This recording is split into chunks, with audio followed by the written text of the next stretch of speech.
Dr. Jakir, Your name and profession, please, first. Vinod Shah is my name. I am professional by spiritual healer. I am doing aura photography and psychic surgery, surgery without cut. This is exactly the spiritual science, we can say. Medical science is a science of medicine, and the spiritual science is a science of human body. It is a body, mind, and soul, what we say as a ruh or a soul. It is science of a God power. Once the person develops the spiritual power by sadhana or whatever the prayer, spiritual prayer or whatever the namaz and whatever we are doing, and if you develop the spiritual ability to heal others, this is the difference between an ordinary human being and a superhuman being, what we say. And the science of this energy, invisible energy.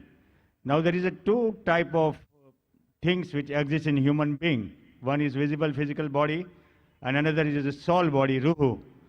So now science of the ruh, soul body, is 99%, and science of the body is 1%. Today what we are practicing is the medical science, is the science of medicine and not the science of human body. And purpose of any religion is to keep human body healthy throughout the life and achieve the final goal of the life. So understand this science of invisible power, God power. Sir, can we have your question without a background? So that just you can have your background in 2-3 sentences, then your question. Please, sir. If we follow the path of religion, any religion or Quran, we can keep ourselves healthy throughout the life if we don't get any disease in the body. Brother asked a question that he is a spiritual healer and he heals things without cut, without using a knife, and treats patients, etc. Talking about spirituality, healing of the body, healing of the soul. Basically, brother, as far as spiritual healing is concerned, there is something like true spiritual healing and something which is like a deceit. There's a world of difference in that.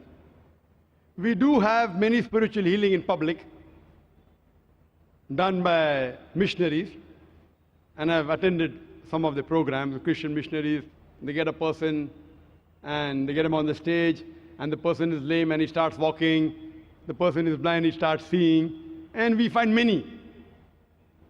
And I don't know whether you have seen, I have seen many documentaries which have tried to expose how they do it. How they do it. And in our Islamic Research Foundation, ours is a research organization on Islam and comparative religion. And we try and collect materials dealing with such things. There are many documentaries which show that how they do it. How they make a fool of the public. For example, they show a person that there's a person lame sitting in the audience. The healer goes and picks up the stick. In the name of Jesus, start running, and the person starts running. But the person who starts running is the person who was sitting on the right. The person who was lame was sitting on the left. So what we realize that all these are pre-planned. Either the pre-planned. What I tell them, that really if you are a spiritual healer, you come to the hospital, you know, I'm a medical doctor. I tell them, come to my hospital, direct, ready-made. If you treat, the full family will convert. So if you are a spiritual healer, and if really it's the truth, we require hundreds of people like you. We don't want to have all these government hospitals, you know, Nair Hospital, Sion Hospital, KM Hospital. We'll employ you. What we have to realize, that is it the truth or not? Yes, there are something like spiritual. Like for example, the Quran says that the verses of the Quran can be used for healing.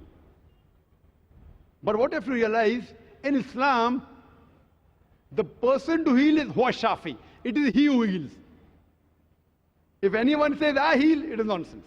It is Almighty God who heals, whether through a doctor, but doing this surgery without knife. Fine, there is laser technology, but surely you aren't using laser technology. Are you using laser technology? No.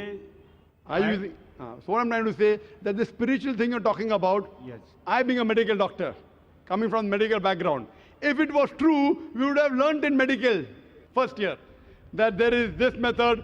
So we would prefer having more such people than spending 5.5 years there. So what I'm trying to say, that most of these things what people talk about spiritual healing, it is more of a big farce. It is trying to make fast buck, fast money. But there's Almighty God, mashallah.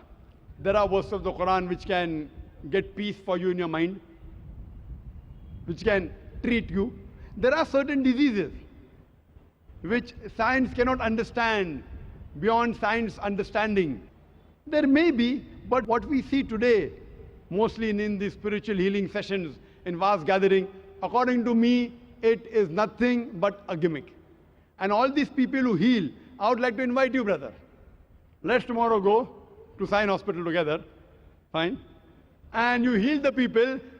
Better have you than have 50 doctors. Healing, generally what we say is a healing. Healing is not for the curing the disease what occurred in the body.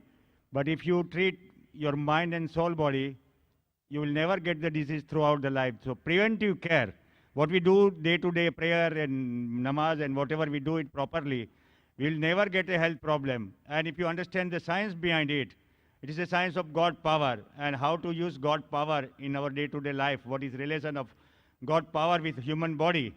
So if you understand that science totally, which is 99% of human health, medical science has not understood the mind and soul science because it's a Western science, it is a science of body only. And it is a 1% of total knowledge. 99% knowledge is just mind and soul knowledge, which is a secret knowledge lost from India. And today, what I'm as a science student, I give up my religion, Jainism, to going to temple and other things for 20 years after learning this science. And when I came to know in 92 about the spiritual healing, about Reiki and pranic healing, which has came from the foreign, these foreign people are teaching our own science in India. The science which was there in 5,000 years in India, Vedic science, Jainism, Muslim, whatever, that is lost because Western science has taken over the charge of our human body and human health. And this science was discovered to kill virus and bacteria only. Answer the question, it is brother. a chemical poison. Brother, this is a question answer time, not a speech time. So we have got your question. You are saying that if you know this spiritual healing, you will never get the disease of the body. I disagree with you. Yes, if you do practice, there may be on certain occasions where there are less chances that you may acquire diseases. But if you say that you will never get diseases, I disagree with you.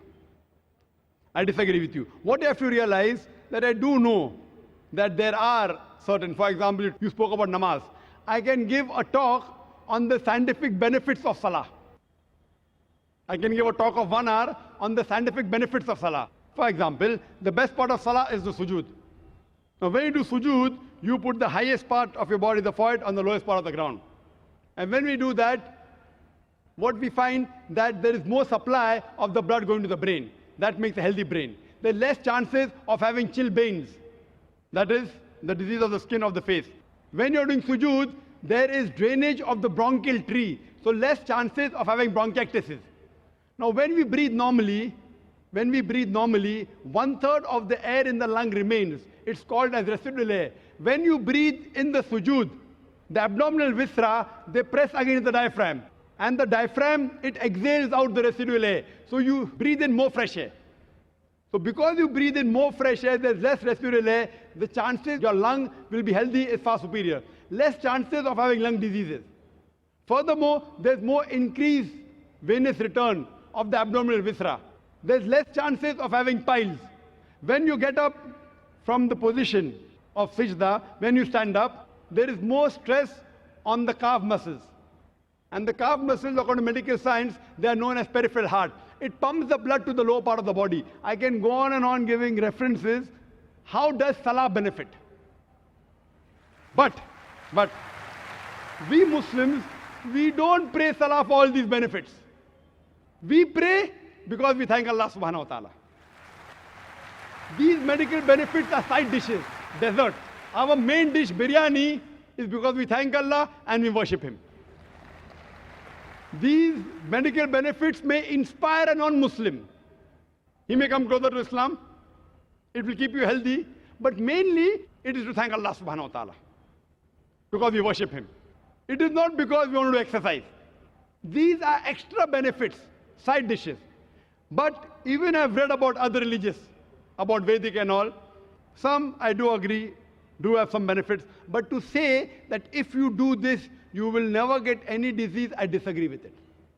And it has not been proven by science at all. And as for the non-Muslims, if they would like to ask any questions, even outside the topic, if he or she is a non-Muslim, you're most welcome to ask questions even outside the topic. Hope that answers the question.